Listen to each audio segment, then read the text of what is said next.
are able to turn our attention inward. And of course, I can't do that effectively unless I know who I am, that I am this spiritual being. I am a soul. The physical body is the costume that I wear, but I am the light within, the light that gives life to this costume. And then last week, we continued to explore and we looked at two more powers. And you'll recall, for those that were here, the power to discern means that I can see very clearly what's going on. I'm not deceived. I can see clearly what's going on. I understand what's happening. I understand for myself and for others and situations and circumstances. I can see very clearly all that needs to be seen. I'm aware of truth, and I'm very alert to not being sidetracked or taken in by that which would seek to take me off track, or which would seek to let me believe something that's not true or not accurate. So I can see, and with this power to discern, I also know. I can see what's happening, but I also then know what to do. And so there's great clarity when I'm able to use this power to discern. Another word for that we use is discriminate, the power to discriminate, but we're talking about in a very positive usage of that word, to discriminate, to be able to sort out, what's truth and what's accurate from what isn't. And then we went to the third power last week, which was the power to decide, meaning that I can see very clearly when I can discern, I can see very clearly what's going on and I may know what to do, but without the power to decide, I know what to do, but I may never do it. I may hesitate or procrastinate. But with the power to decide, I will take that step. I will take responsibility for my actions, and I will move forward with confidence to put into action what I need to do. So I act with the power to decide. And when I'm using this decision making as a spiritual power, there's a very good chance that I'm going to get it right. But, even with very best intentions and best best basis for our actions, sometimes things will come into play that we're not aware of or that we can't have known. And so we may not always get it completely right. But when I really use this power and take responsibility for my actions, that's also with the understanding that my intention is that I wish to do the best thing for myself and for all. And if it doesn't turn out quite right, I will also take responsibility to take the learning so that moving forward, I will build on that experience and I won't make the same mistake again if a mistake is made. So in that way, I'm taking responsibility. And you can see how these powers really build on each other. So we can't discern and decide well unless we first spend time to withdraw from the outside world, to sit inside of ourselves in meditation, in quietness, in reflection. And when I do that, then discernment becomes possible. I can see much more clearly, and I'll have the power behind me to make those decisions that need to be made and do what needs to be done. So tonight we're going to continue our exploration with another two powers. And if you're counting, this will take us up to number 4 and 5. And then next week, we'll complete the series with the final 3 powers. And the first power that we'll look at tonight is the power to face. So the power to face means that I have courage to look at things, to be with things that I need to be with, rather than perhaps running away, hiding, suppressing, avoiding, distracting myself. That when I have the power to face, I'm actually, with a step of courage, able to be with what I need to be with. And I thought maybe a good way to unpack this and explore it was to think of some ways that we use this power to face. And the first one that I was thinking about, that I think really requires a lot of courage, because when we talk about the power to face, naturally, you would say that courage is the natural companion or virtue of this power to face. So the first one I was thinking about is change. So the power to be able to face change. And change, change is a constant, actually, that life doesn't stay static or still, that life is always changing. So there's two ways I can think about this, that life is changing, and changes are a natural part of the flow of life. I can't hope to hold things as they are without any change happening. Change is a natural part of the flow of life. So some change will be change that is not brought on by me, that is the flow of life bringing changes. And often that can be very challenging for us because, we're very used to the status quo. We're very used to how things are. We might be very comfortable with how things are. And then when change comes, and I'll give you an example of this. In my workplace, we're just about to undergo some very major change. The fundamentals of the job remains unchanged, but how it's going to be done is about to undergo a 360 change. And that's been brought on for a number of reasons, but one of them is a reason, that a resource reason, that there's simply not enough money to keep doing, coming in to be able to keep doing things the way they've been done. So what that means for the little team at work is that this team, who's been very used to working as a team of individuals and been able to rely on themselves, all of a sudden they're going to have to work completely differently.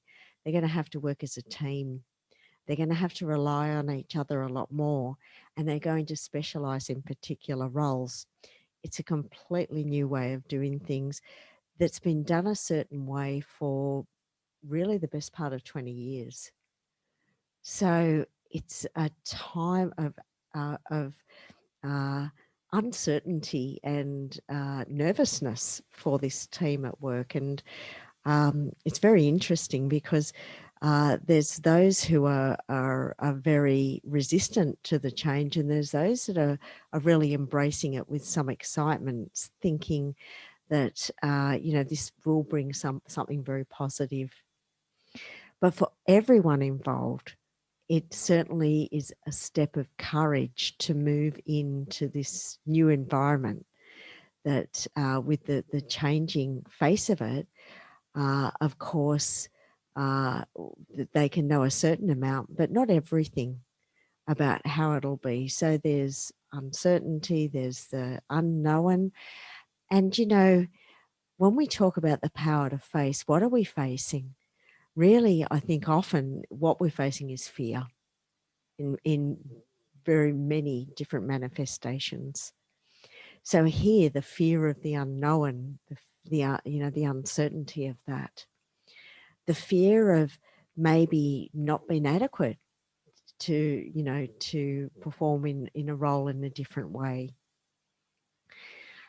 So the step of courage in that sort of change is, I guess, in a way, one to trust that, yes, the change is inevitable. Yes, the change is going to happen, but with the right attitude towards it, that a change is going to be a positive, that then if I have that sort of a positive attitude towards change, then it enables me to have trust that things will work out okay.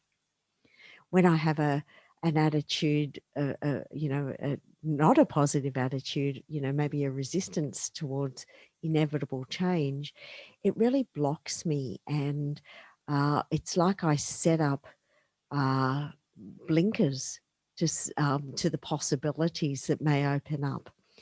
And I often think to myself with change, because I've in my working life, I've experienced an awful lot of it.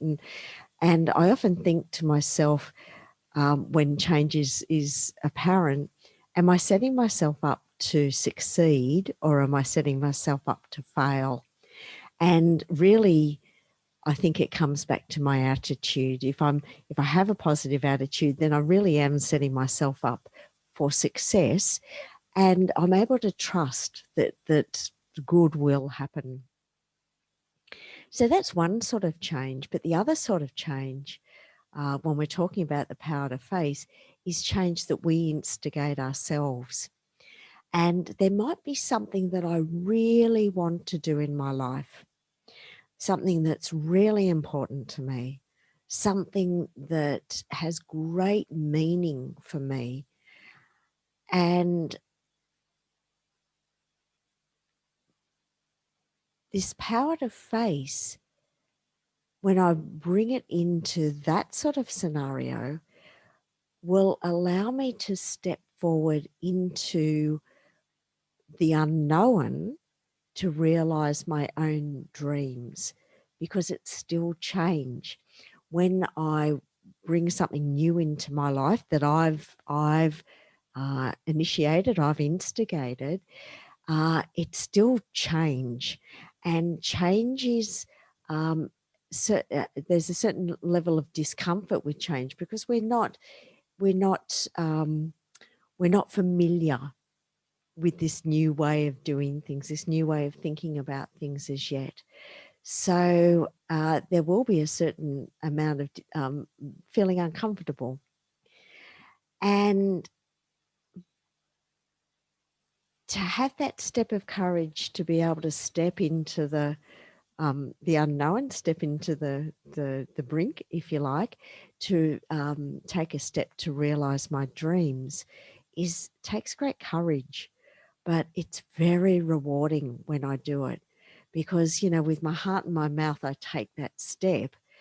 And if I were to ask you to look back at times in your life when you've done that, and the reward of having taken that step of courage to realize the things that are important to you, the courage pays off.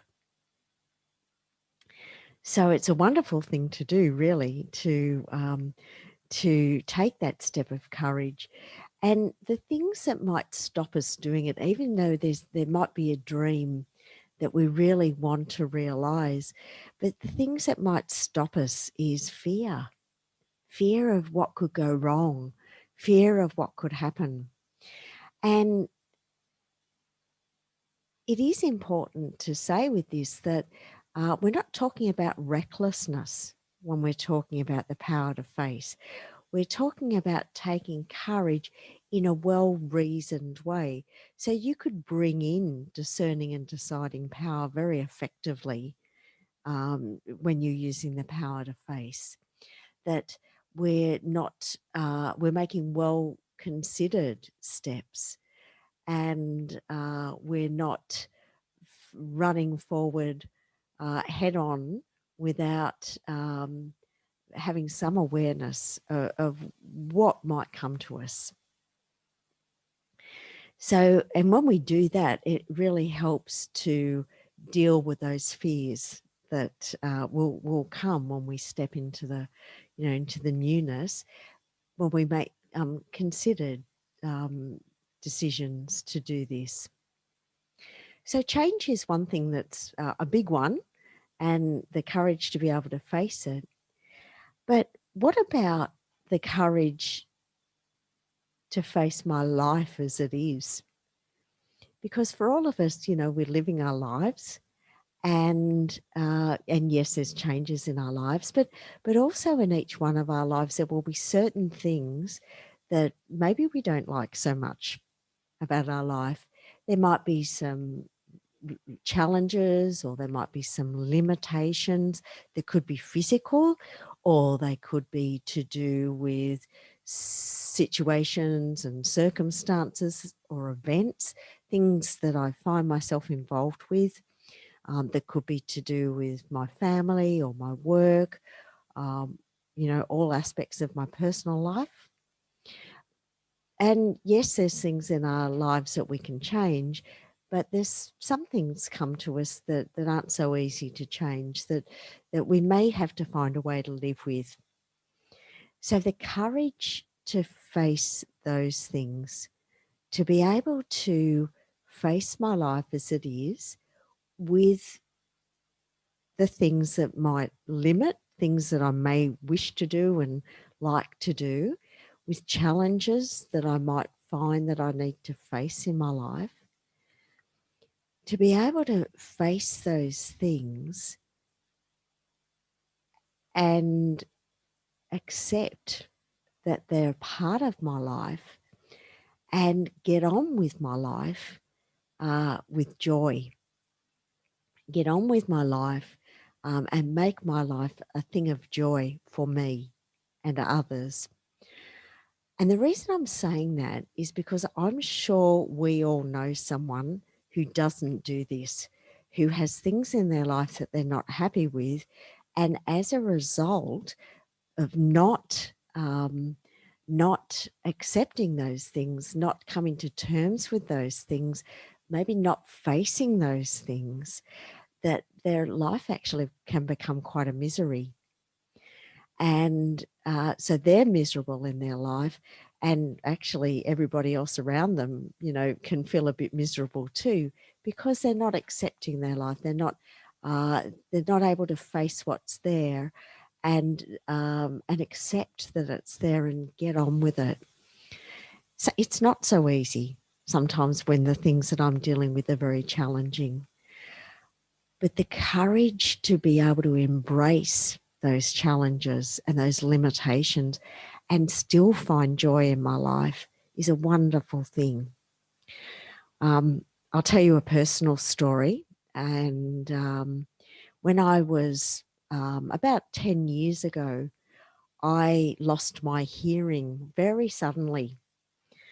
And there is deafness in the family, but usually a lot later on. And I was only in my early 50s at the time. And so it was very, very severe, and it was very sudden. And I was working, I had a very full life. And I had to come to terms with this and think, right, what does this mean for me? Do I change what I want to do? Do I change the person that I am? Or do I find a way to live with this and move forward? And I can tell you the one thing I thought, wow, I'm still a relatively young person. I can't let this bring misery to my life. I can't let this stop me with what I want to do. And so that was a decision I made. And I thought, no matter what, I'm going to do what I want to do with this physical limitation. And of course, there've been adjustments that I've had to make, and lots of them. But I tell you, that facing it and continuing to face up to that limitation, it's actually been such a rewarding thing, because it's brought a richness to my life, and to have to live with that physical limitation for 10 years that really sometimes can make a certain amount of difficulties, as you can imagine, in your life. But then to not be stopped by it has been has brought such a richness for me that really I can say that I'm quite happy that I have this limitation, and I've had to learn to live with it. And actually I've found things that are of great benefit about this deafness. And one that I think is absolutely fantastic is that if I want silence, if I want to meditate, if I want physical quietness, all I've got to do is take out my hearing aids and I've got it. So there's a lot of benefits in this limitation for me. But in other ways too, to be able to do all the things that I want to do and find joy in my life and not be brought down. It's been a challenge, but it's been so rewarding. And I'm sure that many of you will have similar stories. So, really, I find it very inspirational when I know people who overcome the odds and are willing to face life as it is and get on with it. So that's another way to use this power to face. The third one I wanted to mention is probably the one that for most of us is one of the hardest, actually, and it's conflict. So to face conflict, and if you're anything like me, when there's conflict, I can tell you my first reaction is I feel like running a mile, or I want to run away. I don't like conflict. I certainly don't like to create conflict, but I don't like to have to be in conflict. And I think, going back to what we said at the very beginning about peace, why don't we like conflict is because peace is our nature and peace is our truth. So conflict goes so much against that natural nature of ours of peace. And yet conflict is part of life also at this time, life as we know it right now. There's will be times of conflict. And that conflict can be dealing with a person who doesn't see eye to eye with you, who has strong opinions. It can be where I might have done something that wasn't accurate, that wasn't the best thing that I could have done, that I've made a mistake. And so firstly, the power to admit my mistakes, to admit when I'm wrong, and that takes courage. So to face my own mistakes with courage and admit to them is a wonderful thing, because then it allows moving forward. If I won't admit to things that I get wrong, if I'm stubborn, if I'm one-eyed about things, if I don't think I'm wrong, if I'm not willing to see very clearly, that maybe I have done something that hasn't been for the best, then that will help, will move towards greater conflict with other people. Because you know what it's like sometimes, I might have done something wrong, I can't see it, but everybody else can see that there's something that needs to be fixed. So being able to see and admit to my own mistakes. But other people make mistakes too. We know that. And often that'll be where our focus is, and what they've done wrong, rather maybe than what we've done that could have been better. So none of us are perfect. We all make mistakes. We all sometimes act from a place that's not our best place. Sometimes we'll act when we're feeling angry, or we're feeling frightened, or we're feeling anxious, or we're not so liking someone so much. And when we act from that position, or when someone else acts from that position, that can be a great starting point for a conflict where, we'll say something harsh or they'll say something harsh, and that exchange of harsh words brings this unrest and dis-ease, if you like.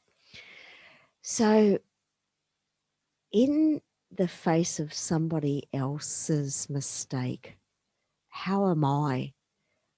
Do I have the courage to look at them and see beyond the mistake that's been made and see them as the peaceful being, see them as the loving being, seeing them as the light within, rather than my vision being filled with their mistake?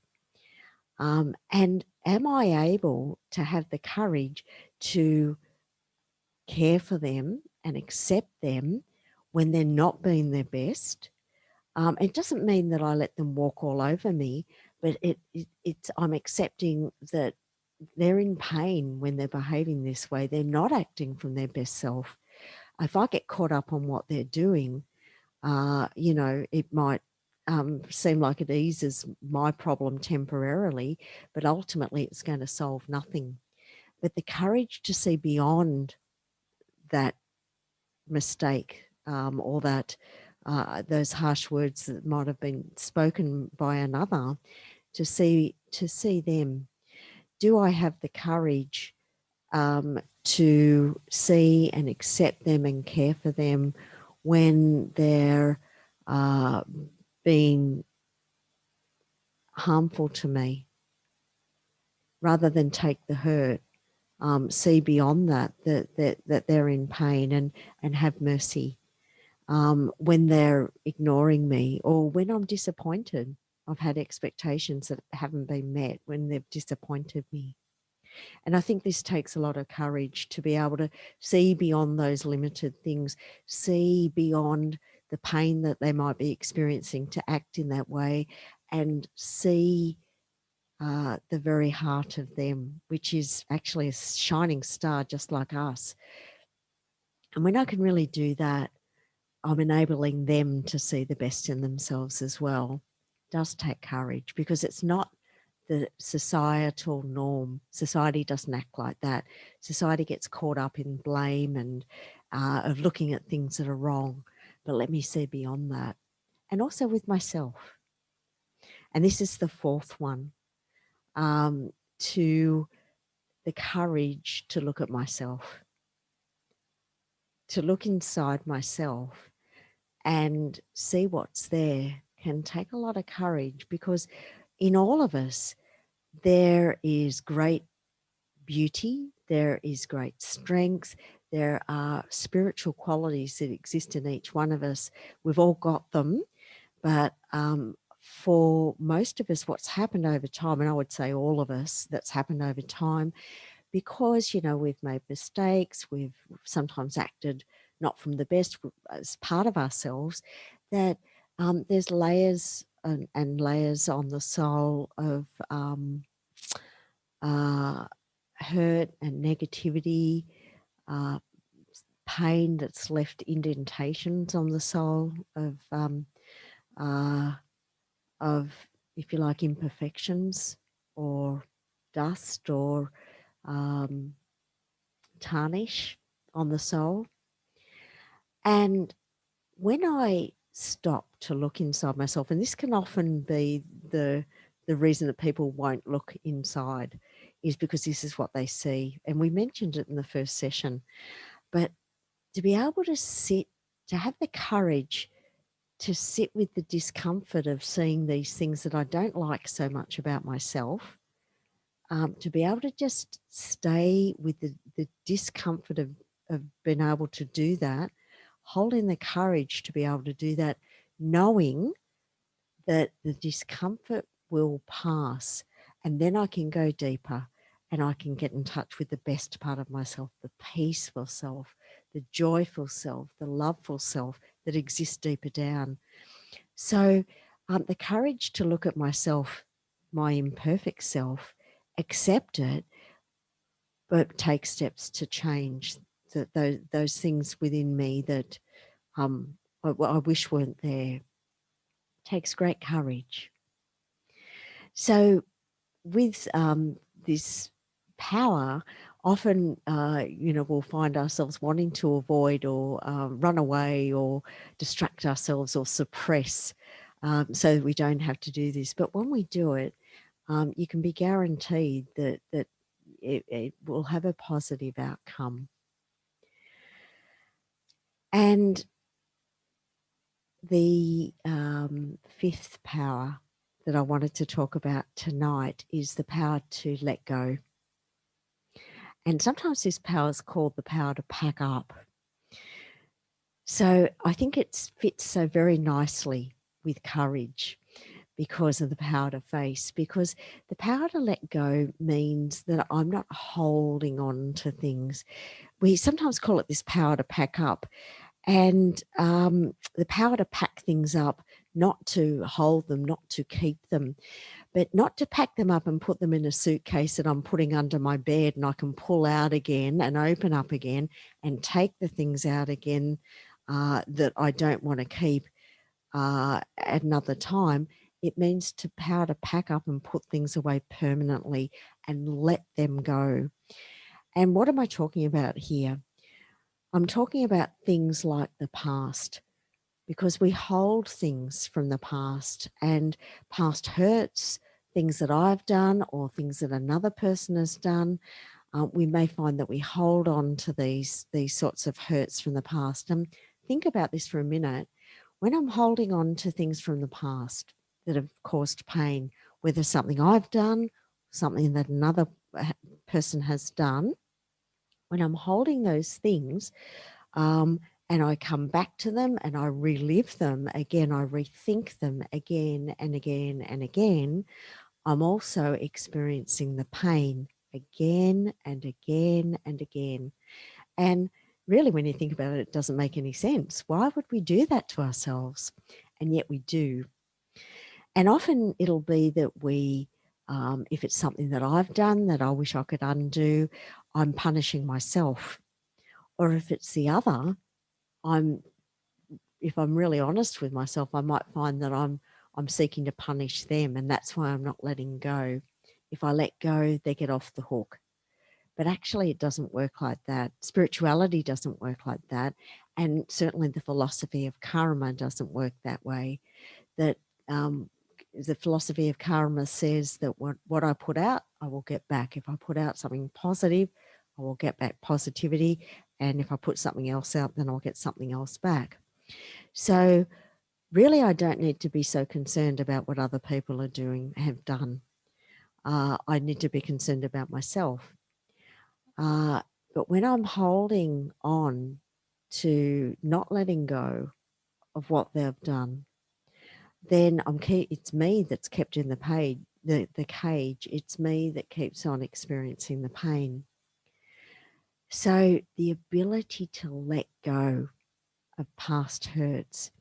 Now, another little secret about that is if it's somebody else that I'm holding on to something that they did that might have hurt me, whilst ever I hold on to that, thinking maybe that they deserve punishment, I'm in a cage. I'm not free, but also I'm not allowing them any space to change.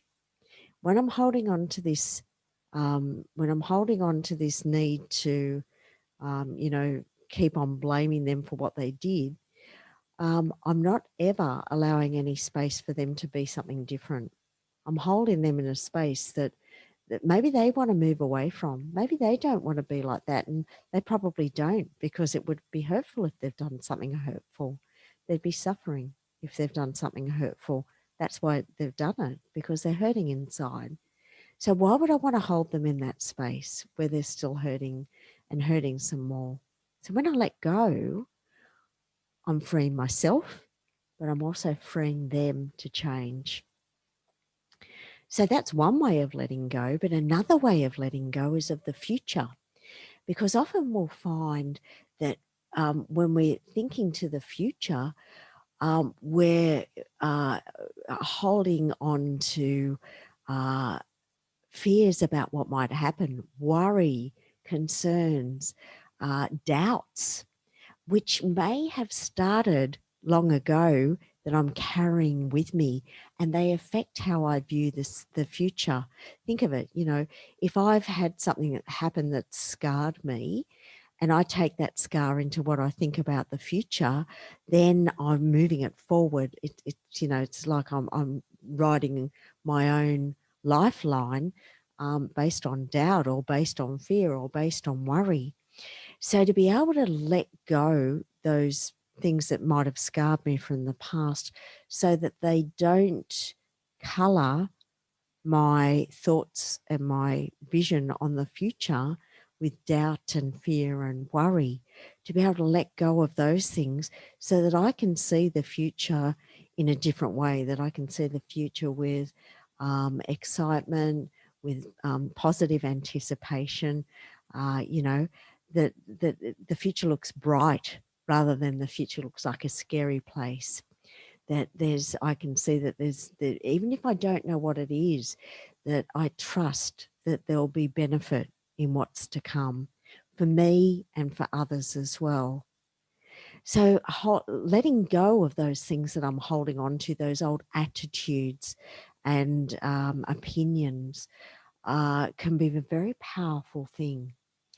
Just a word on opinions too, because, I'm sure for all of us, we know someone who we would maybe call opinionated, has strong opinions. And to let go of opinions is a very liberating thing. If I have strong opinions about things, one, I'm not allowing space to consider anybody else's opinion, and I'm really limiting myself to possibilities. So to be able to let go of those strong opinions that I might hold and just be free for what might come and for possibilities is a very liberating thing. And my experience of doing this, it just makes me feel light.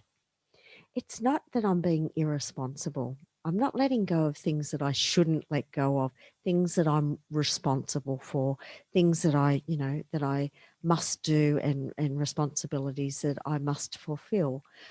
I do them, but I'm doing it with a sense of lightheartedness. I'm doing what I must do with a sense of lightheartedness. And you can say I'm almost carefree because I'm letting go of the burden of and heaviness of, dragging in worry, dragging in, past hurts into whatever I'm doing, which can cause things like resentment.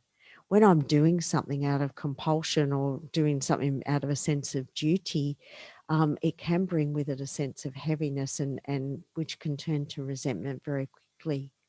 So when I can let go of those sorts of things, I can live my life in a light manner, light-hearted manner, enjoying it very much. So both these powers I find work very nicely together when I can face but let go of the things that will hold me back, let go of my old attitudes and opinions, let go of things that I've held on to from the past and concerns from the future, but while still being responsible, and then it helps me to use the power to face very nicely when I can let go, because I can take that step of courage that I'm light and free in doing it, but I'm still moving forward in a responsible way. So the power to face and the power to let go are wonderful to be able to bring into my life. And I will notice a difference when I do it.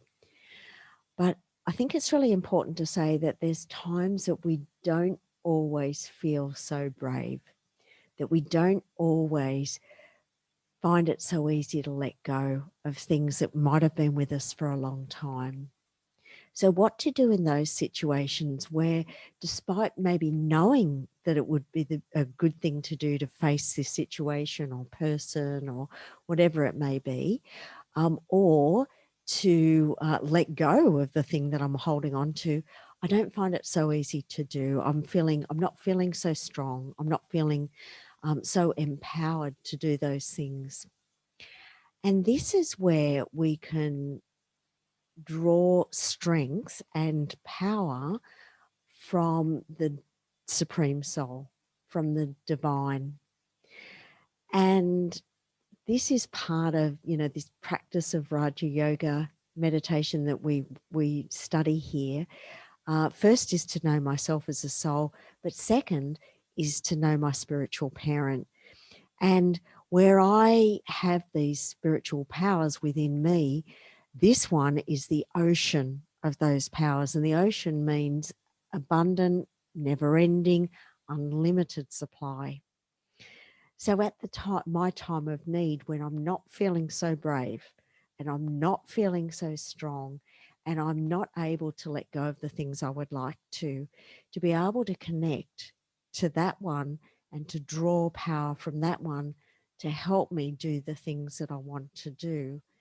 And when I form a connection with the Supreme and I can start doing that, bringing the Supreme into my life as a very real presence, as a very real companion in my quest to do these things, I will find that I get that boost of power to do those things that I really want to do, to make my life what I really want it to be. So they were the main things that I wanted to mention tonight about the power to face, the power to pack up or let go, and bringing the Supreme into the equation to when I need that help, that ocean of everything really, but that ocean of power and strength is there to help me to do the things that I need to do. So I'm wondering if Jackie is there, and if she is, if she has any questions, or any of you have any comments or questions. What I was thinking about with your talk, and we're waiting for all of you who are with us in this session to put something in the chat box. So while we're waiting, I was thinking that it's a matter of taking responsibility of the choices, isn't it, that we have when we check internally our responses to situation, when we check ourselves, and we were talking beforehand, and one little trick I do for myself is I acknowledge that, oh my goodness, I'm feeling irritable about what's happening in front of me. And so that enables me to put a pause on myself, to sort of pull myself together before I might decide. That awareness enables me to consider how I will respond to the situation, but to be aware that my feeling irritated might color it and influence it. So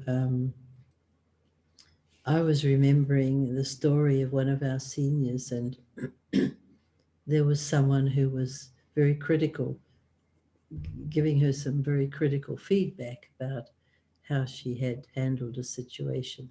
And she was very quiet, and it got a bit more intense, but she was still quite quiet. And finally, she did respond. But those who were observing the situation says, "What were you doing? You were so quiet. You know, there were many times you could have given feedback." And she said, "Well, I was practicing which power should I use at that particular moment." But to have so much peace inside that you can actually have a little chat with yourself and say, now how should I go? Should I face this, or should I let it go? So it's not really a question. It's just really getting into the act, Angie. And look, I think it's such a wonderful thing that we discover with spirituality is self-awareness, isn't it? Because for most people, I would say for probably 90% of the population put in a situation, self-awareness won't be the first point of checking. It'll be looking outward. But spirituality allows you to look inward and be aware, like you said, Jackie, about, oh, look, I'm feeling a bit irritated.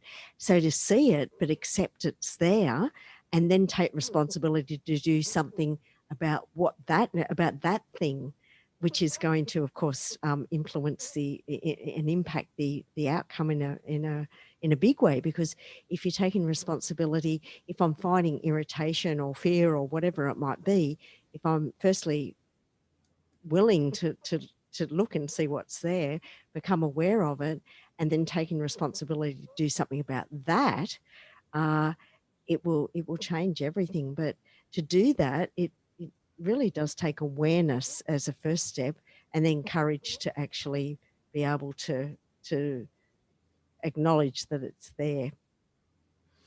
Also, then, Angie, you talked about connecting with the Supreme. So in that case, it's not a situation where I suddenly go quiet, get into meditation, I'm a peaceful soul, and then finally say something, is it? Do you have that kind of relationship with the divine that you can say, "Oh my goodness, look what's happening"? What do you suggest I do in this case? Because it wouldn't be really appropriate, would it? Like you're in a tense situation. Just say, right, well, I'm just going off to meditate for 5 minutes and then I'll come back and continue. You Wouldn't might feel like that. you might want to do that, Yes. but it wouldn't be so appropriate. So really this relationship has to be so real. And the only way, of course, the only way you can cultivate a relationship is to spend a lot of time together. And so I find this relationship with the Supreme is so real that at the time of need, um, I'm saying, "Oh, look at this," and I'm saying, "Oh, wow," and the endearment that we use for the Supreme is Baba, and I'll say to Baba, "Oh, Baba, look at this, look at," and it's in action. So actually, my divine companions with me in action when I'm doing what I need to do, rather than having to go off into solitude. That, but that won't happen if you never spend time with that one. So you actually need the time in solitude, spending time cultivating the relationship with the Supreme, that then that relationship is at the forefront when you come into action, and you can draw on it at a moment's notice that way. Mm. So when you're practicing meditation, because that's what you're referring to when you say be in solitude, isn't it? I'm in my meditative state, and I'm in silence because this supreme is not a physical person standing in front of me. It's a non-physical person, so a non-physical being, let's say. So your practice in meditation to make that relationship strong is what? So it's sort of twofold, I guess, because in one way that to be able to, if I could say, to be able to get onto the same plane or frequency as the Supreme means the Supreme's, as you say, not a physical being. So the Supreme is a soul as we are souls, but doesn't have a physical body like us. So first, to get into that state myself of soul consciousness, of awareness of myself as a soul, and not just thinking it but experiencing it deeply, and meditation is such a good means for that, that I can really start to experience myself deeply. And as we were experiencing in that first meditation, the more deeply I experience myself, the more quiet my Mm, mind becomes, my heart becomes, the more mm, quiet I become, and I sort of go into the depths of silence. And this silence is not a scary place, but it's a wonderful place. But it's also the place where my thoughts are quiet, where my feelings or emotions are quiet, when I can hold that space of silence. This is the place where I can experience the presence of the Supreme, and it's subtle. It's not. It's not. it's not like the Supreme is not physical. So his presence is a subtle presence, but it can be felt. It's real. It can be felt as a distinct individual being. Um, that, and I guess if I were to say in that way, experiencing the connection with the Supreme is you in that space. There comes a time in that space where you know that you're no longer alone. You know that this one is in that space with you, and you feel the presence of the other, but it's subtle. And so if you can't make your mind become quiet for, if your mind is never quiet, you can never get to that silent place. So working towards that takes time, but every effort towards it is a wonderful effort, because of each time I do it, I'm moving more and more to that space of being able to get that internal silence. And so because that's a bit, that's something that takes a little bit of time to really master, I think, and it certainly took me time. um, the other way that's really practical, that helps like a springboard, is to think about our worldly relationships. So we've all got relationships. That's how we operate in the world. That we have relationships with different people. And say, for example, a relationship I may have with a friend, and if I think about the attainments I get from a relationship with a friend, what do I get? It might be a sense of belonging, acceptance, love. There could be many things. I'm just using friend as one example. I can think of those attainments, um, that I can draw on those attainments from the Supreme. So to develop a relationship with the Supreme, to think of, well, what is it that I need? What do I need in my life? Do I need more love? Do I need more sense of belonging? Um, do I need more direction? And I can draw on the Supreme, in a relationship sense, to to to uh, to take those things. And so, for example, you could say, well, if the attainment is friend, these might be, if the relationship is friend, these might be some things that I would get. If the relationship was father, maybe guidance or support, for example. So using the titles is one thing, but thinking about what I get through those titles, and this makes I find this is a way to make the relationship very real. So I sort of find I do both things, but I don't think in terms of, well, now you're going to be my friend, now you're going to be my dad, now you're going to be my beloved. Um, I sort of focus on the things that I need at that time, and cultivate, and the relationship that's been cultivated in that way, if that makes some sense. It does, and it's very interesting, Angie, because what is coming through from what you're saying is that you're developing a trust in your own ability to do things. It's like a parent reinforces reinforces the child's confidence in doing something, and it's like the Supreme Soul, if you when you're using in that way, is also teaching you to have confidence in your actions. So this brings us to a chat, a question that's on the board, um, uh, as to how do we overcome the sanskar of, well, the habit or the understanding of constantly over evaluating our actions and sometimes feeling guilty. And sometimes, So, feeling guilty unnecessarily, especially if guilt is a deep sanskar. guilt is something that I think we're very good at here in the West. We've become very, very adept at guilt.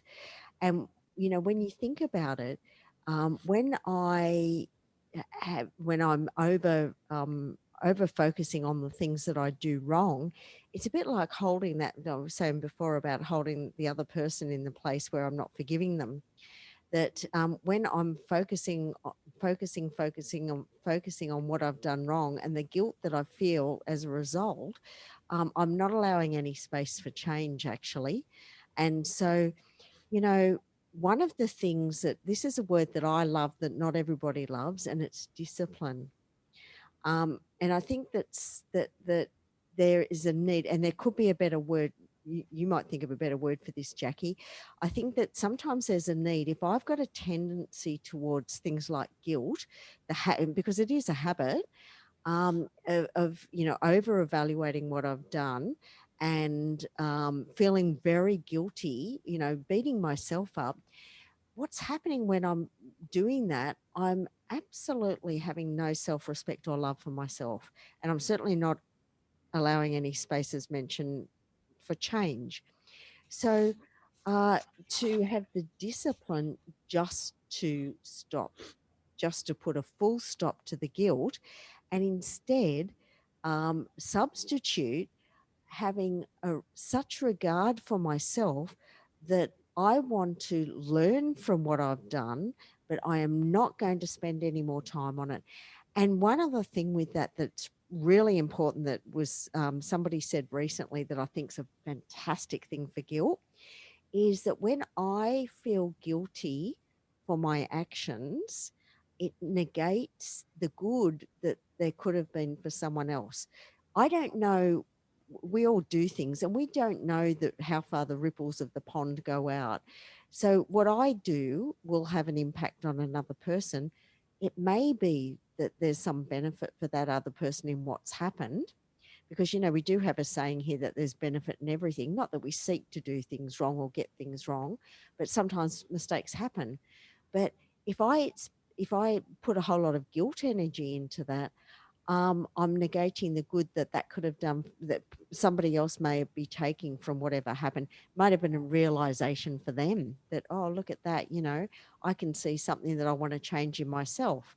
So guilt is an absolute waste of energy. The discipline to put a full stop to it and change that to something more positive, and certainly to ask myself the question about how I feel about myself, and trying to cultivate self-love. Because coming back to the Supreme for a moment, you know, the Supreme has nothing but love for us and loves us like we've been loved by nobody else ever. And so to open my heart to that love is to allow my heart to start to heal. And if I'm consumed by things like guilt, my heart, it's very difficult to open my heart.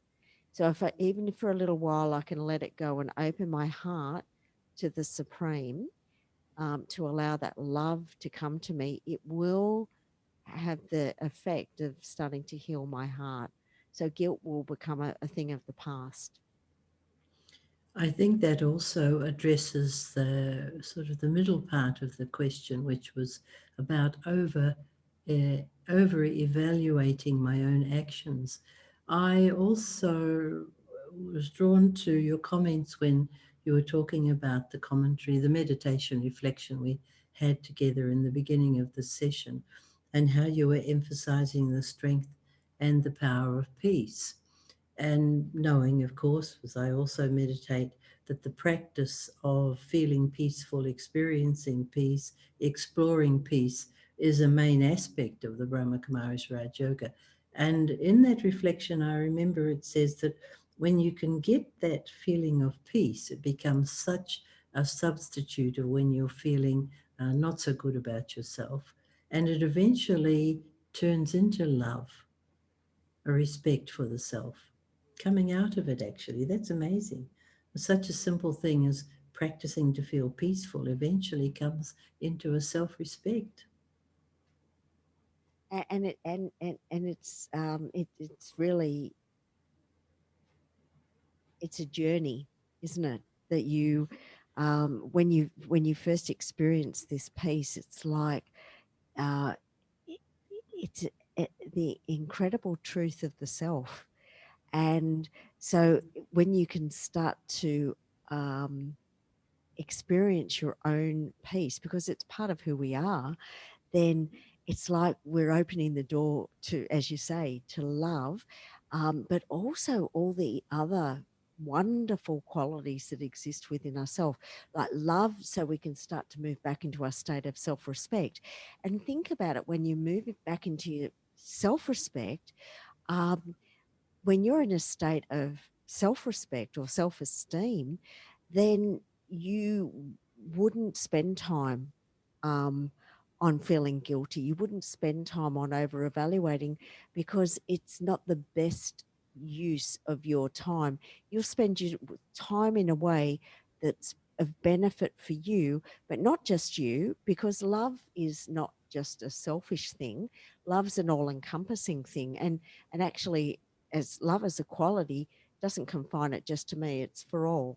So that I would not ever spend time on, or waste time on, guilt or over evaluation, because I can see that if I want to spread this love, that's where I need to spend my time. So I will look for the solution. I'll become more solution focused, actually, and I will always be looking for the learning, how to make it better, but then I'll keep on holding that love.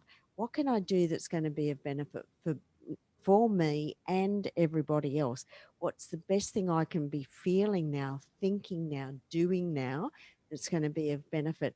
And really, when I'm doing that, I'm in my state of self-respect once again, and I'm in a state of love. And so, also, as you've been sharing with us, we could say, what would be the most useful power to me, to spiritual power for me to apply to this situation I'm feeling so guilty about? Mm.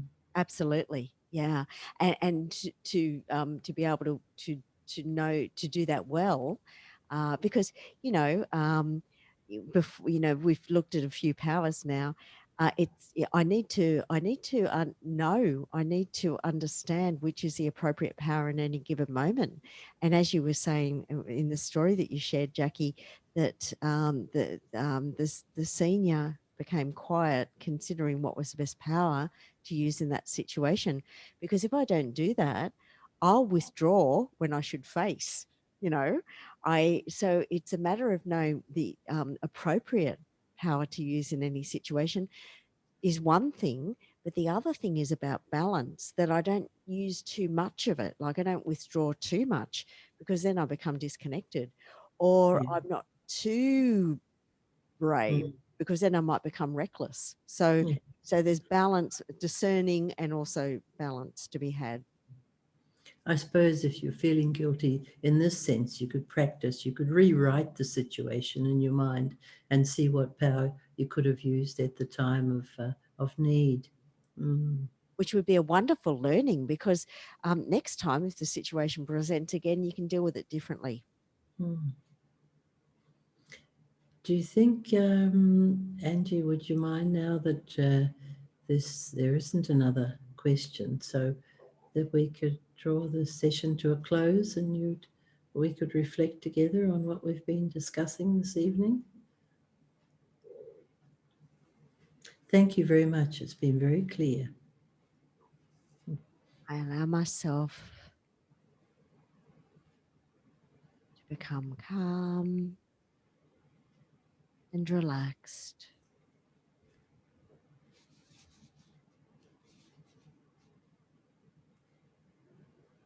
I allow myself to become centered.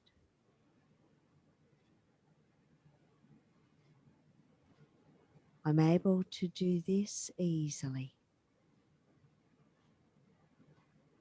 because I've practiced calmness and relaxation become easier for me every time I practice.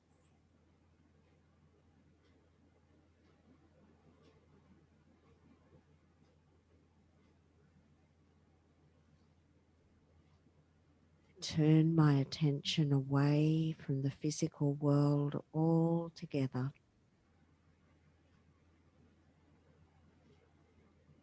and turn my attention inward to the self. the spiritual self.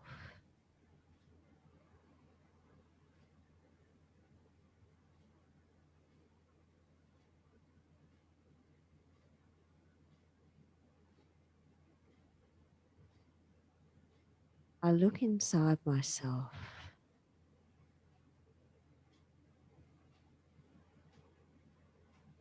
I'm aware of my thoughts and thought processes.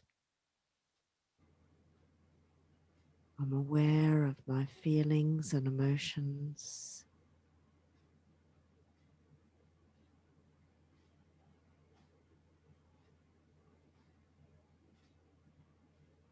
On a slightly deeper level, I'm aware of my attitude and opinions and characteristics.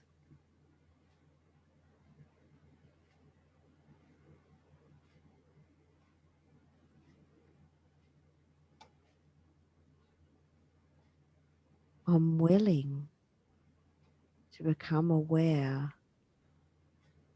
of whatever's inside me, the best of me, which exists as wonderful qualities, and of these, peace is the most powerful.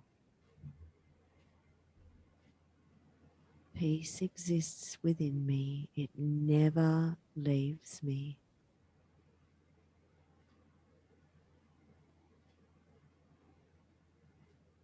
As I, the soul, am an eternal being,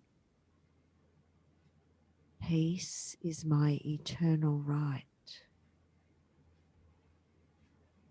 part of who I am.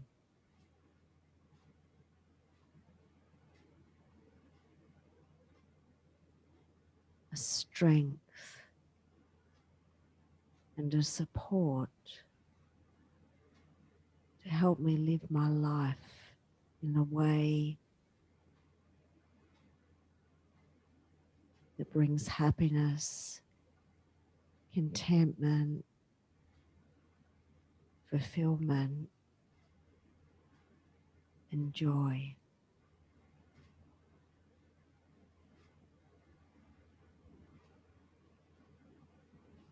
Peace is a power that helps me to do the things I need to do and to make the changes I wish to make.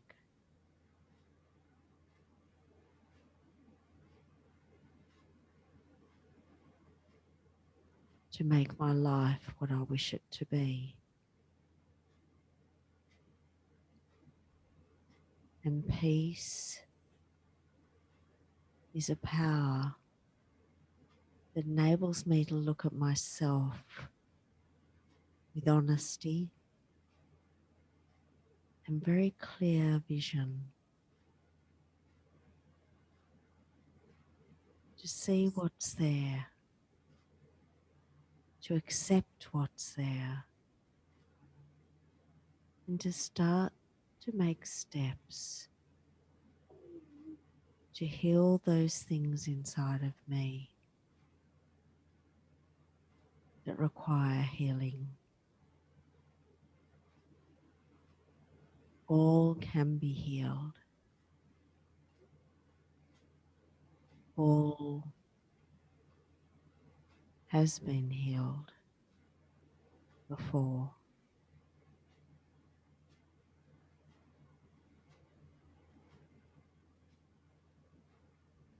Because at the very core of my being, I am peace.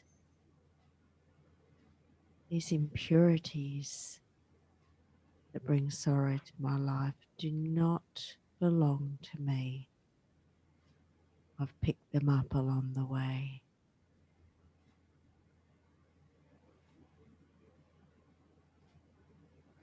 So from my position of internal power, I'm able to start to deal with them, to bid them farewell, to transform them, transforming into love, self-respect,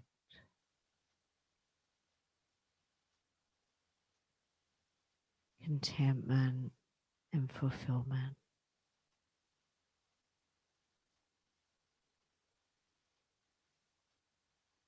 I'm able to face myself, understanding myself, knowing the best of myself. That is my focus. That is my strength. And I can let go of anything that moves me away from my strength.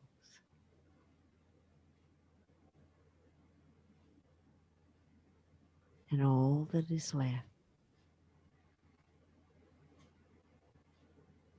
is strength.